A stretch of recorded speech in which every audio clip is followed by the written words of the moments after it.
not to be better than the other man, but yourself, the Dalai Lama. This year, I'm currently at my best. This year, I've regained my academic composure, and at the end of this year, I would have taken 5 college-level classes. When I reflect upon my high school years, I realized that the hardest year for me was sophomore year. Sophomore year had a lot of negatives to it, but I've learned many valuable lessons from it. In the spring of freshman year, I got my first job. It was at Subway. This was my first legal job, and I also was in track that season. Though I had a disappointing season in track, I wasn't able to compete in sections, and I realized that if I wanted to compete at sections, I'd be much better. So I made 2 goals for the summer. The first goal was to make as much money as I could, because in a couple of years, I would be off to college to become a neurologist, and the last thing I want to do is become homeless again and live under a bridge with my 3 cats. 1, 2, 3. Y'all were supposed to laugh there. All right, and my second goal was to make varsity for cross country. Freshman year was my first year of cross country, and I grew fond of the sport, but especially my teammates. I knew that I wanted to compete alongside the guys. So, my goal for work was to make $1,500. I completely obliterated that goal, and I made like $2,400. 1 week, I worked 50 hours a week, and I was making plenty of money. Some might see it as a waste. I didn't. And for running, I got a coach for the summer. His name was Coach Cave, and workouts were rough, harder than day routes. One day, I had 6 800 repeats at a 250 to 255 pace, and I only got 90 seconds of rest in between. And the next day, I could run 8 miles. All was going good until mid-July, till late July. I became resentful towards running. I started to hate it. I grew overwhelmed, especially with work, as I worked 6 days a week, and started to pick up even more shifts.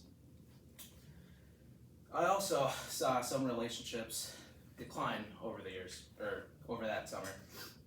I saw my relationship with my coach decline.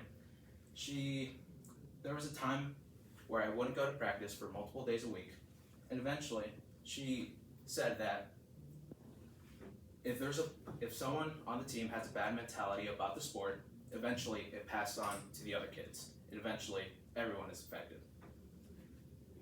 Well, my attitude in school got pretty bad. I fell asleep in class multiple times, and I also became toxic towards myself and my teammates.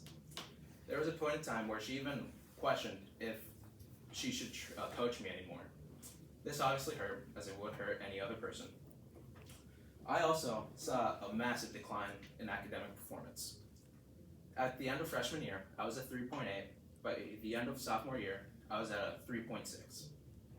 My 2 hardest classes that year were Algebra 2 and Prep Chem. In Prep Chem, I averaged a C. I became envious of other classmates. I wish I could beat them in their smarts, but I knew I couldn't. I almost ended up failing Prep Chem fourth quarter. And I almost didn't compete in cross country. It was tough, but I realized that I need to be smarter. She asked me if my sudden change in attitude was a way to ask for help.